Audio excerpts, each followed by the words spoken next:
Baby, আজকে না তোমাকে অনেক সুন্দর লাগছে।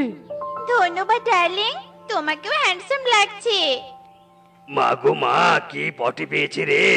আমার বউটাও না সাত সকালে বাথরুমে গিয়ে বসে আছে, আর এখন কিনা আমাকে অন্যের আমবাগানে আসতে হচ্ছে পটি করতে। তোর ডার্লিং, প্রাইভেট ফাঁকি দিয়ে তোমার কাছে এসেছি। এখন আমি যাই, নয়তো দেরি হলে বাবা হাজারটা প্রশ্ন করবে। তোমার বাবাটার জন্য প্রেম করেও শান্তি নেই। একবার শুধু বিয়েটা করি, তারপর শ্বশুর আব্বার সামনে বসেই প্রেম করব। তবে এখন চলো।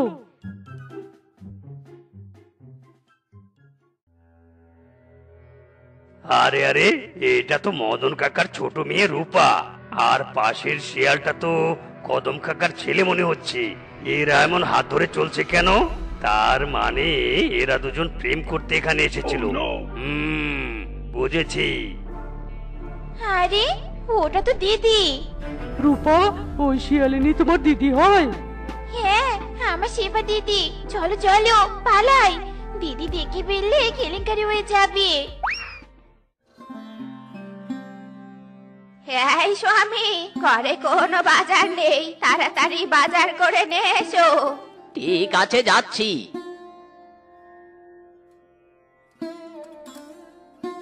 কাকা কাকা, শোনো শোনো, তোমার সাথে আমার জরুরি কথা আছে।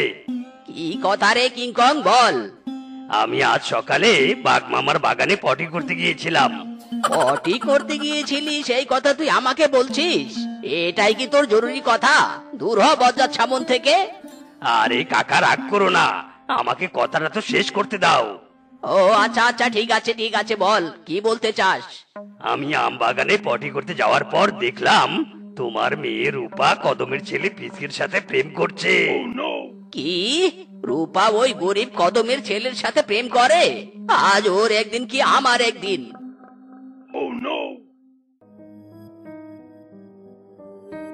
কি ব্যাপার, তোমাকে এমন দেখাচ্ছে কেন? আর এত রেগেই ভাবছো কেন? বাজারও নিয়ে আসুনি। হ্যাঁ স্বামী, তোমাকে কি ঠান্ডা পানি দিব, খাবে? বউ, বেশি কথা বলো না, আমার আজ মাথা কিন্তু হেভি গরম আছে। আরে শ্বশুরের বেটা, তোমার মাথা গরম কেন সেটা তো বলো।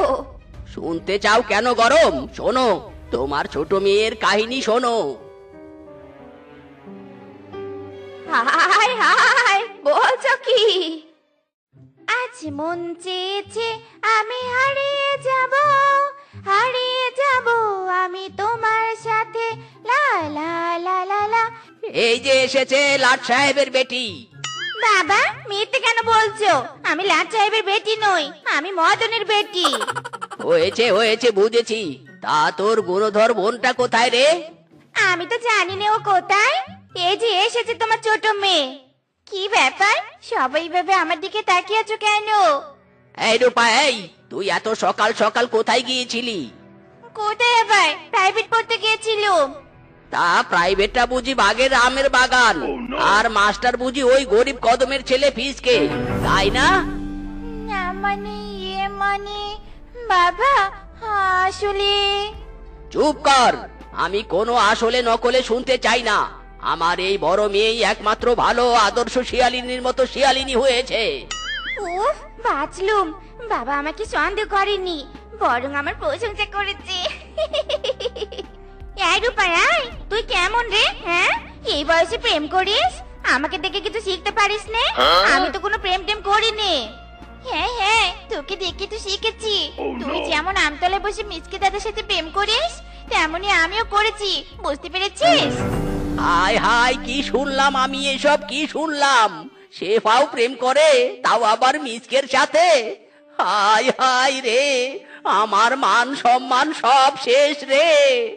আমি একটা মেয়েকে আদর্শ শিয়ালিনী বানাতে পারিনি রে। হায় হায়। ওগো, এমন করে ভেঙে পড়ো না গো। এখনকার যুগটাই যে এরকম, তাই বলি কি, মেনে নাও। চুপ করো বউ, চুপ করো তুমি। তোমার জন্যই মেয়েরা এমন হয়েছে। শুধু আমার জন্য নয়, তোমার জন্য মেয়েরা এমন হয়েছে। ভুলে গেলে নাকি যে তুমি আর আমিও প্রেম করে বিয়ে করেছি? তাই বলি কি, বেশি জ্ঞান জ্ঞান না করে মেনে নাও। এই বউটাও হয়েছে যেমন, সব সময় হাটে হাড়ি ভাঙবেই। শেফা রূপা, তোমরা কালকে মিসকে ফিসকে কে আসতে বলবে। আমি আগে ওদের ইন্টারভিউ নিব, তারপর ভেবে দেখব মেনে নিব কিনা, বুঝেছো? হ্যাঁ বাবা, বুঝেছি।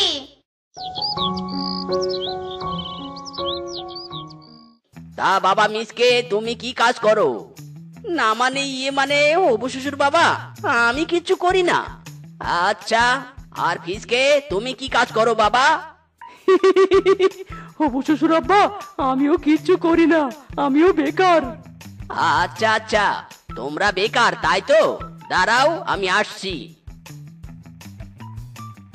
ইরি মাইরি, কি ব্যাপার রে ফিসকে? শ্বশুর ভাবে ঘরে গেল কেন? লাঠি টাঠি নিয়ে আসবে নাকি? কি জানি দাদা, আমিও তো বুঝতে পারছি না। ইরি মাইরি, এই শ্বশুর মনে হয় টাকা দিয়ে আমাদের ভালোবাসা কিনে নিতে চায়। শ্বশুর আব্বা, তুমি কি আমাদের ভালোবাসা টাকা দিয়ে কিনতে চাচ্ছ? তাহলে শুনে রাখো, আমাদের ভালোবাসা এত সস্তা নয়। বাবা, তোমার কাছে এটা আশা করিনি। চুপ করো সবাই। মিসকে, এই নাও ব্যাগ। ফিসকে, এই নাও। ইরি মাইরি, ব্যাগে তো টাকা নেই। এদিকে আমার নুন আনতে পান্তা ফুরায়, আর আমি নাকি ওদের ব্যাগ ভর্তি টাকা দিব। যত সব। টাকা দাওনি বেশ করেছো, তবে এই পলিথিন আর মরিচের বীজ দিয়েছো কেন শ্বশুর আব্বা? এইগুলো দিয়ে আমরা কি করব? পলিথিন দিয়েছি পলিথিনের ঘর বানানোর জন্য, আর মরিচের বীজ দিয়েছি পলিথিন ঘরের চালে মরিচ চাষ করার জন্য। পলিথিন ঘরের চালে মরিচ চাষ করে সেই মরিচ বিক্রির টাকা দিয়ে এই ব্যাগ 6 মাসের মধ্যে ভর্তি করতে হবে। তোমরা এই ব্যাগ টাকা দিয়ে ভর্তি করতে পারলে তোমাদের সাথে আমার মেয়েদের বিয়ে হবে, আর নয়তো হবে না, বুঝেছো? হ্যাঁ, বুঝেছি শ্বশুর মশাই। এই শোনো শোনো, তবে আরো একটা শর্ত আছে। আবার শর্ত? কি সেই শর্ত? শর্তটা হলো, এই 6 মাস কেউ কারো সাথে কথা বলতে পারবে না, দেখাও করতে পারবে না। আর যদি শর্ত মানতে এত কষ্ট হয়, তাহলে ব্যাগ ফেরত দিয়ে চলে যাও। ইরি মাইরি, না না, ব্যাগ ফেরত দিব না, আমি শর্ত মানতে রাজি। হ্যাঁ হ্যাঁ, আমিও রাজি। বেশ, তাহলে তোমাদের সময় শুরু। যাও, নিজেদের কাজে লেগে পড়ো গিয়ে। ইরি মাইরি, বেবি, 6 মাস আমার জন্য অপেক্ষা করতে পারবে না? হ্যাঁ হ্যাঁ, অবশ্যই পারবো। ডার্লিং, তুমি কোনো চিন্তা করো না, 6 মাস পর এসে তোমাকে একদম রাজরানীর মতো বিয়ে করে নিয়ে যাব। ওকে? ওকে। ওইদিকে তাকিয়ে আর লাভ নেই। যাও যাও, নিজেদের ঘরে যাও। ঠিক আছে বাবা। ইরি মাইরি, শ্বশুর আব্বার কথা মতো পলিথিনের ঘর বানানো শেষ। এবার এই পলিথিনের ঘরের চালে মরিচ চাষ করব। মরিচের বীজ লাগিয়ে দিয়েছি, এবার শুধু মরিচ গাছ বড় হয়ে মরিচ ধরার পালা। কি গো, তোমাকে আজ এত খুশি খুশি লাগছে কেন? কি হয়েছে? খুশি খুশি তো লাগবেই। শোনো বউ, আমার বান্ধবী গোলাপির ছেলে বল্টু সরকারি চাকরি করে। আমি বল্টুর সাথে শেফার বিয়ে ঠিক করে আসলাম।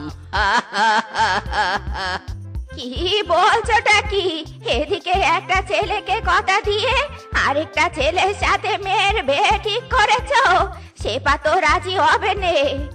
ও নিয়ে তুমি চিন্তা করো না, শেফাকে রাজি করার দায়িত্ব আমার। চলো শেফার কাছে যাই। ছেলে কি করে বাবা? ছেলে সরকারি চাকরি করে রে মা, সরকারি চাকরি। কি সরকারি চাকরি? আমি রাজি বাবা, এই বিয়েতে আমি রাজি। বেশ, শুনে খুব খুশি হলাম। কালকেই তোর বিয়ে।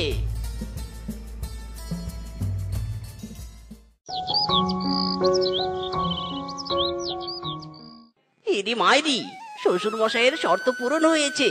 টাকা দিয়ে এই ব্যাগ ভর্তি করতে পেরেছি। আজকে গিয়ে শেফার ডার্লিংকে বিয়ে করব।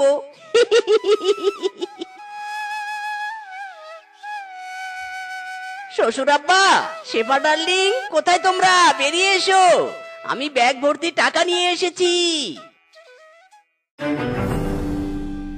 ইরি মাইরি, এ আমি কি দেখছি? শ্বশুর আব্বা, এটা তো কথা ছিল না। তুমি আমার শেফাকে বিয়ে দিয়েছো? আর এই চলো না, এই খুব তো বলেছিলি আমার জন্য অপেক্ষা করবি, আর এখন কি হলো? হ্যাঁ, সোজা বিয়ে করে বরের হাত ধরে ঘুরছিস? না মানে মানে আমাকে ক্ষমা করে দাও। ব্যাগ ভর্তি টাকা এনে আমার কি লাভ হলো? সুখে থাক তুই, আর আগুন জ্বলুক আমার বুকে। ওগো, আমাদের তো আরেকটা মেয়ে আছে। ছেলেটা এক ব্যাগ টাকা এনেছে, ওকে দিয়ে এর বেটা দিয়ে দাও, আর টাকাগুলো নে নাও। ঠিক বলেছো বউ। এই মিসকে দাঁড়াও। বলছিলাম কি, আমাদের তো আরেকটা মেয়ে আছে, তুমি রাজি থাকলে ওকে বিয়ে করতে পারো। ইরি মাইরি, আমার তো আগে থেকেই শেফার থেকে রূপাকে অনেক বেশি ভালো লাগতো। না মানে শ্বশুর মশাই, আমি রাজি। তুমি রাজি? দাও দাও, টাকার ব্যাগটা দাও আর ঘরে চলো। শ্বশুর আব্বা বলেছিল টাকা দিয়ে একটা ব্যাগ ভর্তি করতে, আর আমি করেছি দুটো ব্যাগ ভর্তি। শ্বশুর আব্বা এবার নাচবে, নাচতে নাচতে তার মেয়েকে আমার হাতে তুলে দিবে। বাপ রে, বাড়ি তো হেব্বি সাজিয়েছে। আরে আরে ভাইরা ভাই, বিয়ের মণ্ডপে বসে পড়েছো? শ্বশুর আব্বা, এই দেখো 2 ব্যাগ টাকা এনেছি। এ কি শ্বশুর পিতা, মিসকে দাদার পাশে রূপা বউ সেজে বসে আছে কেন? তুমি কোনো চিন্তা করো না, তুমি 2 ব্যাগ টাকা এনেছো, তোমার সাথেই রূপার বিয়ে হবে। মিসকে বাবা, দেখি ওঠো তো বাবা। কাজী সাহেব, বিয়ে পড়ানো শুরু করুন। ইরি মাইরি, শ্বশুর আব্বা, এটা কি হলো? ওর সাথে রূপার বিয়ে হলে আমার কি হবে? কিচ্ছু হবে না বাবা, তুমি পেট ভরে খেয়ে যেও।